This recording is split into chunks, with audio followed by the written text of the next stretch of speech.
So the fact that Grundfos has and can continue to offer these advanced data analytics solutions powered by AI and machine learning for pumps and broader network operations management, especially after this acquisition, shows how they are pulling ahead of their competitors.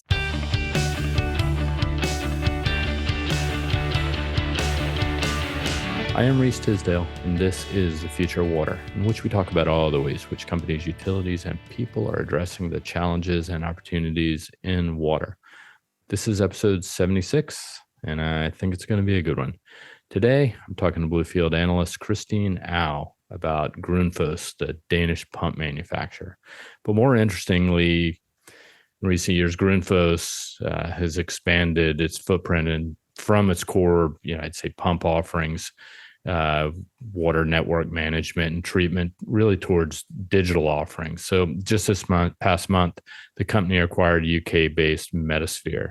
So I thought, we'd bring Christine in to shed some light. She's done some recent research on the acquisition and what it means sort of across the pump landscape, as well as for Grundfos and, what they may be doing with Metasphere. Really interesting deal, and look forward to bringing Christine in. But before we do that, I wanted to call out a couple opportunities for you to meet up with our team. The world is a open place, it seems. So I thought you might want to take the opportunity to meet with some of our water experts in person. So quick shout out. So I guess by the time you hear this, it's going to be really tight, but we will be in Cleveland, Ohio, presenting at the Water Finance Conference. So if you happen to be there, give a look out for Isabel Kesman, who I think some of you have heard on the podcast, to hear what she has to say about funding U.S. municipal infrastructure and the different ways and strategies that cities, utilities, and others are taking to do so.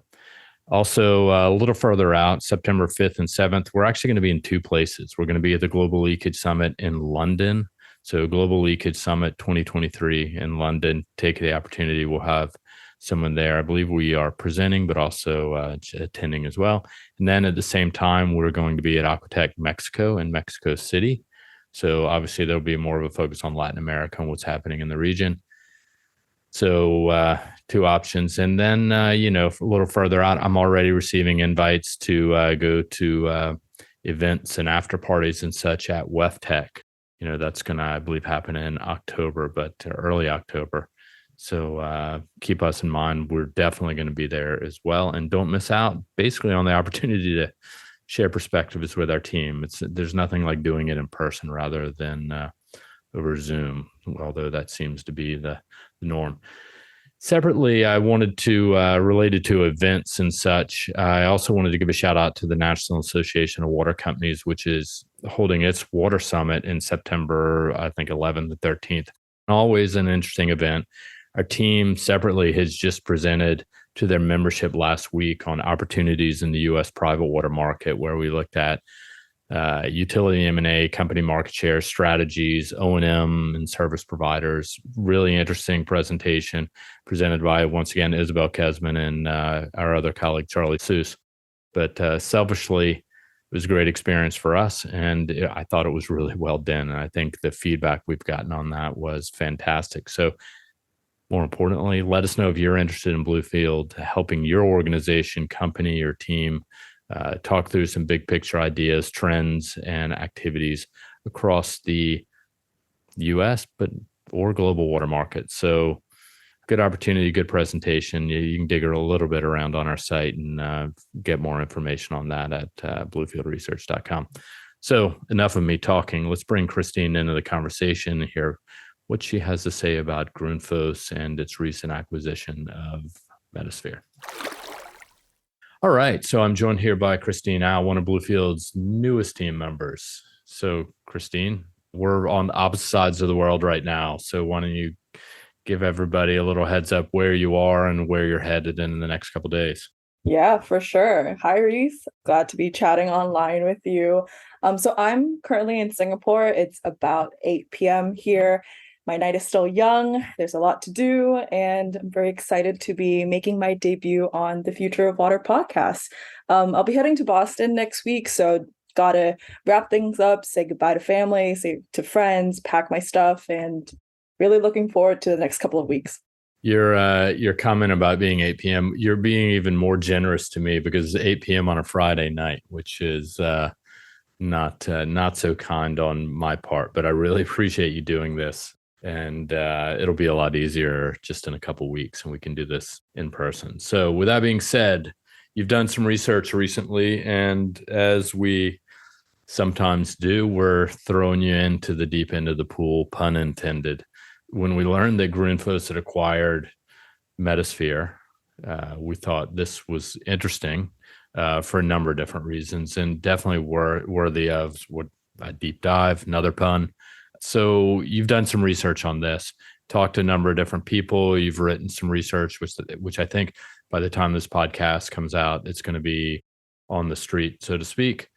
So let's just sort of start with the basics of the deal. What's the background? Who are these players? What are we thinking about when we talk about the two companies? Yeah, for sure. So in early July, Danish pump manufacturer Grundfos actually acquired the UK-based telemetry and analytics firm Metasphere, just like you mentioned. And Metasphere was previously owned by the private equity investor XPV Water Partners. The financial terms of the deal, it's not publicly disclosed, so we don't know the numbers exactly, but based on what we calculate and kind of estimate, we think that we here at Bluefield think that the purchase price is probably somewhere between 60 to 70 million US dollars. Yeah, pretty good price, for that deal. So that's sort of the Grundfos, like you said, they're more in our minds, they're sort of a hardware and equipment company. And I think, if you're in the industry, I think most people know about Grundfos. They're about a $5 billion company, I believe, revenue wise. Actually, I was working on my HVAC system last week, and I had to go to a supply store, and I noticed that Grundfos stools all over the showroom, and I thought that was kind of interesting. It just made me think of this, but not to digress. Let's talk a little bit about Metasphere. What's the story with them? Because they actually are the target of the acquisition. Yeah, so kind of like what we mentioned earlier, they're based in the UK. Metasphere was founded in 2006, and they specialize in data logging and telemetry equipment for the water, wastewater, and gas industries. Their primary market is the United Kingdom as well as Australia, and they sell both hardware equipment as well as software solutions for their customers. So on the hardware front, they're selling stuff like remote telemetry units, but they've also developed this really cool machine learning based data analytics platform that can be used to monitor sewer levels and prevent overflows. At around like 2018, XPV Water Partners backed this management buyout of Metasphere and then supported Metasphere's acquisition of another UK company called Meniscus. So Meniscus is this other pretty cool company that does AI and machine learning, and to provide real-time data analytics to the wastewater industries, also in the UK and Australia. So it matches up really well in that sense. Their technology and their platform is not only just applied to wastewater and water management, but can also be used for other applications such as flood predictions and even lightning risk, which I thought was pretty cool.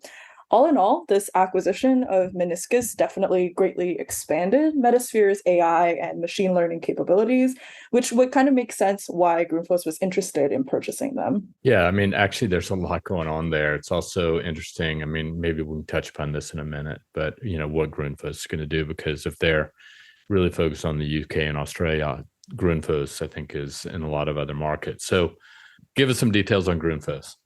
For sure. So, like you mentioned, Grundfos is a pretty large company with a pretty long history. So, they're a Danish pump manufacturer. They've been around since the 40s, and they have a pretty significant global presence. They're practically a household name as far as pump companies go. When I was doing research for this piece, I chanced upon this fun fact, which I would like to share, which is that a couple of years ago, Grundfos actually entered a partnership with a Singaporean tertiary institution, which once again, it's where I'm from. And what Grundfos was trying to do, or was kind of doing through this partnership, was supporting innovation for smart, sustainable solutions for industries, which I thought, once again, was pretty cool. Like you mentioned, Reese, they made about $5 billion last year in revenue in 2022, and they serve several industries, including water utilities, which made up about 15% of that revenue. Grundfos has always kind of been strong on the hardware front, and they provide sensors and pumps for their customers. But over the years, they have really tried to expand their footprint in other areas, such as water and wastewater treatment, as well as water network management.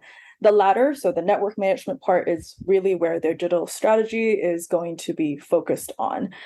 When it comes to this digital expansion, from what we can observe, Grundfos is really adopting more of a mixed approach, meaning they are independently developing innovative software and technology offerings for their customers, but also doing so through collaborations and acquisitions. So on the treatment front, they actually acquired Eurowater in 2020, which serves the European market, and then Mako in 2021, which serves the North American market. On the water networks and the digital side, they've also started to develop a host of offerings, including some in collaboration with companies such as Siemens, Augury, and Baseform. Grundfos is committed to this digital strategy, as we can see from their 2025 strategy. They are even investing in partnerships with universities. And so with that in mind, this acquisition of Metasphere really makes a lot of sense. Yeah, I think it's I mean, just there's a lot to unpack there, and you're right. I mean, they are I think a good way to put it is a household name in the pump industry. I mean, the 15% I guess revenues from the municipal utilities is interesting. That means I assume the rest is from like commercial and industrial, or CNI as some call it. So thought that was really interesting. When you guys were talking about it and the development of the research you were doing. So when it comes to the deal, so obviously the two companies come together. One point is, I think you've said, is Grundfos is really pushing the digital piece. I assume that's a big part of why we think this is interesting. Anything else to add to that? Yeah, for sure. There are a couple of reasons why we thought this acquisition was worth looking at.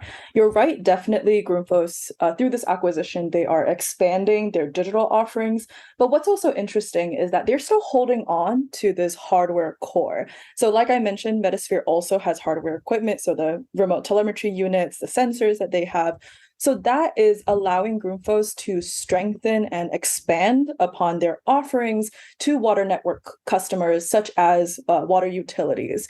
When we spoke with representatives from Grundfos during the process of this research, they really emphasize the idea of Grundfos trying to provide solutions to every point of the network management chain. So Metasphere's specific experience when it comes to wastewater networks, especially in the UK and Australia, will help extend Grundfos's portfolio beyond pumps and deeper into network monitoring and operations.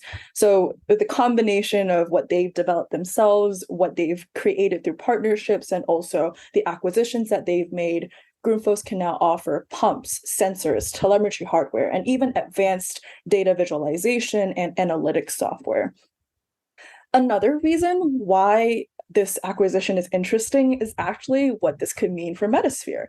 So the company is currently very well positioned within the UK market, where their offerings will likely be in higher demand, just because, as everyone has been hearing the news recently, the UK is really dealing and grappling with this problem of sewer overflows head on. So there's so much public scrutiny that is coming down upon utilities when it comes to their overflow problems, and there are mounting regulatory, financial, and environmental pressures.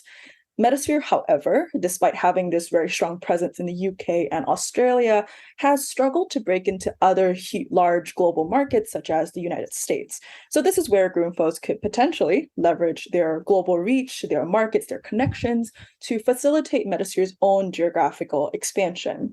Lastly, we wanted to look at Grundfos in context of its competitors in its own industry, essentially. And it was quite fascinating to observe how different pump companies are approaching their own digital expansion and strategies. Yeah, there's definitely a lot happening there. I think also, back to your point about the UK, the UK market, the stormwater overflows and environmental, there are a lot of penalties being given to the water utilities. A couple of weeks ago, I was maybe a month now, speaking with our colleague Keith Hayes about what was happening with Thames Water and just the whole debt load issue, but also at the same time, the penalties are mounting in the UK. And that's really, if anything, that's probably what the public is really upset about. So, yeah, to be in the UK and managing or being in dealing with that part of the water sector is, I would say, a good place to be.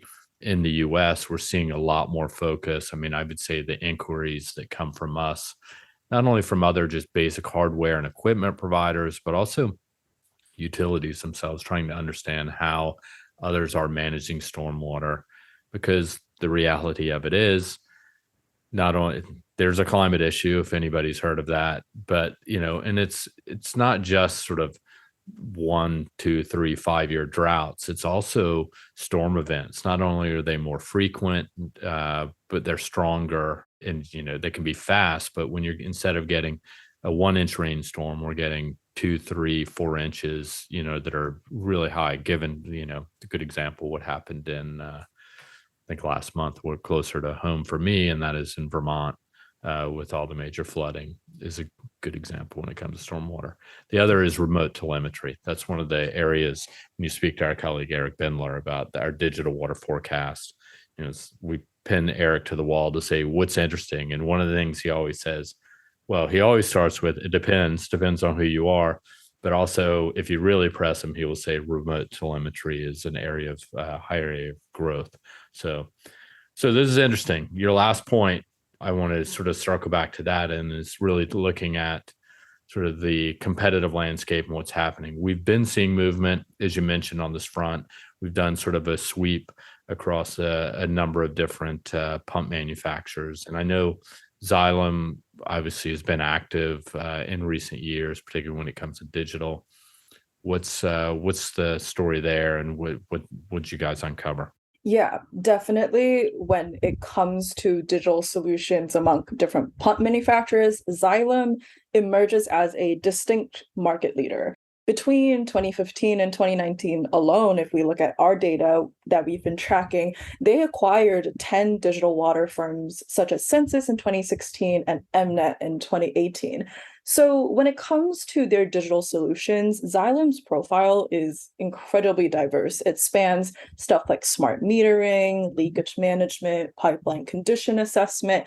However, with this rapid expansion and almost scattershot like strategy, what Xylem has run into is a struggle to elegantly integrate, I guess, all these brands and their offerings, both technically as well as commercially.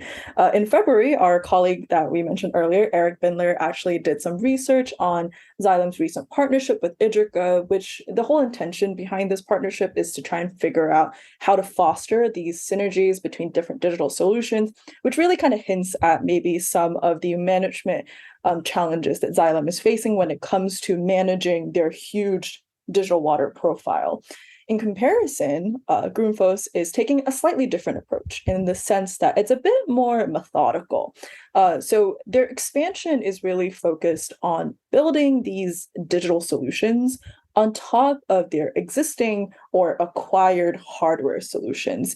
So what this basically means is that they kind of look at what they have at their core, so their pumps, their sensors, and they want to connect their digital solutions to that core. At the same time, Grundfos is also expanding on adjacencies to their current business. So they're going from pumps and broadening out and looking at how they can contribute and provide solutions to wider network operations management. This strategy, because it's a little slower in a sense, but because it's a lot more methodical and it's kind of focused on identifying the synergies early on, this might actually help Grundfos sidestep the challenges that Xylem has faced in the past and in the present currently. Relative to its competitors, though, it's important to acknowledge that Grundfos is actually quite ahead in its digital water maturity. Many pump companies, if they have started developing digital solutions, tend to kind of focus on the more basic pump related stuff, such as condition monitoring, remote control using applications, whether it's on their phones, tablets, stuff like that, optimization, as well as data configuration. So the fact that Grundfos has and can continue to offer these advanced data analytics solutions powered by AI and machine learning for pumps and broader network operations management, especially after this acquisition, shows how they are pulling ahead of their competitors. So this is great. So I think, you've talked a little bit about Xylem and then sort of give some perspective on Grundfos. What about others? Can you give me a couple examples of other pump companies and what they're doing? Yeah, for sure. So we looked at about like 10 pump companies when we were doing the research, and I'm going to name about three of them, but I do want to emphasize that the digital water offerings that are available for these companies, I mean, really span the spectrum of being limited to quite advanced. So let me start off by mentioning KSB's pump meter. So this technology can replace pressure gauges to help monitor pump performance. Flowserve has a Red Raven software, which is an end-to-end IoT solution that can monitor and optimize pumping and flow control equipment.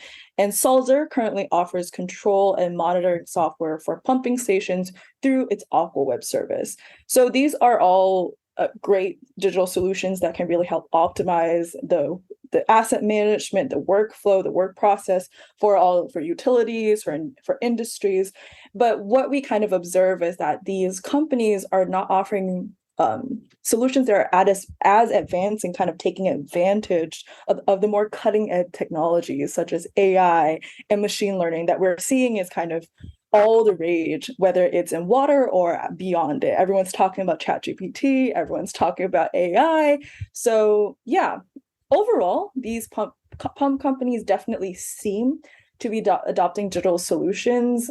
Some are slower than others, some are more keen on experimenting with cutting edge technologies, but definitely this is an area that we here at Bluefield and everyone should keep an eye on. Yeah, I mean, I think it's interesting. I think, part of the challenge also is, they're the manufacturers. They could probably take the digitalization of their hardware and equipment to the nth degree, but there are buyers, particularly, in this case, we're talking probably more about the utility space, but it still applies to the commercial and industrial. It's like, how advanced do the customers actually need things to be, or can they even manage themselves? I mean, basically, you don't want to build a Ferrari for what I often say is a minivan crowd. Not to say that it is a minivan crowd, but you don't want to overbuild, oversupply. It just creates more headaches and challenges. But to your point, it seems like, well, it definitely is the case.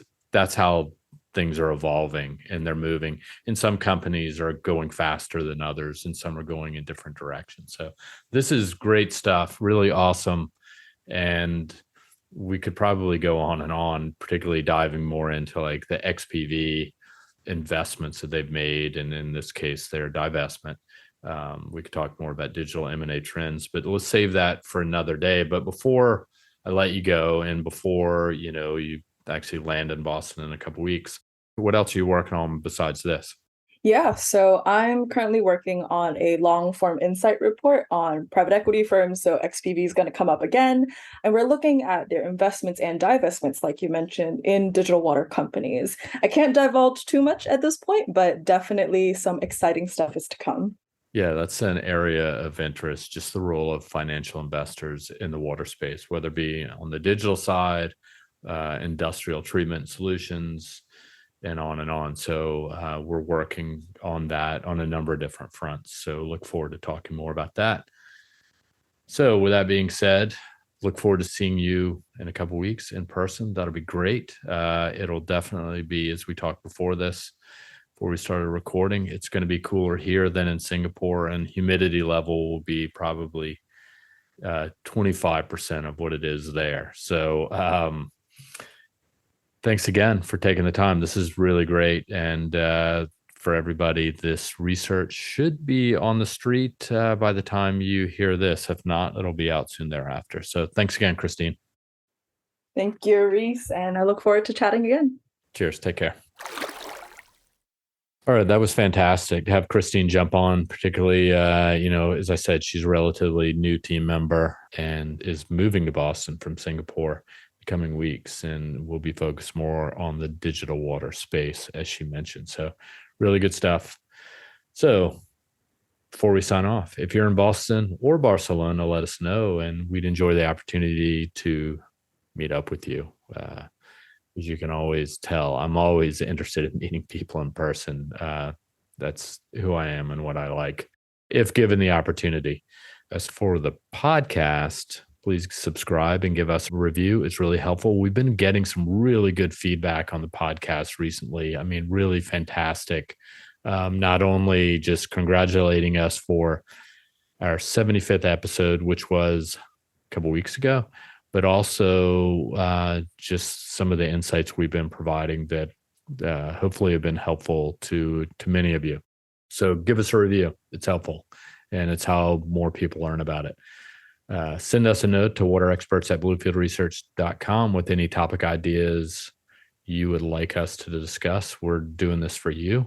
And tell a friend about it. I'm always interested in spreading the wealth. And also, just a plug, I want to give a shout out to Dave McGimsey as well. For those of you, I'm on that podcast once a month, but we collaborate with Dave in a number of different ways. And that relationship has really grown over time, just in working together and supporting his podcast. I know our Bluefield team likes that, and hopefully you like it too. So, you got two options podcasts. He does outside interviews with people across the sector on the Water Values podcast, and we at Bluefield on the Future Water podcast, we do interviews or sort of have discussions with our team of analysts based on the research that they're doing and what they're seeing in the market. So tell a friend about both of them, why don't you? This podcast and these water industry insights have been brought to you by the one and only Bluefield Research. To learn more about us, visit us at bluefieldresearch.com. Until we talk again, be well, be safe, and take care.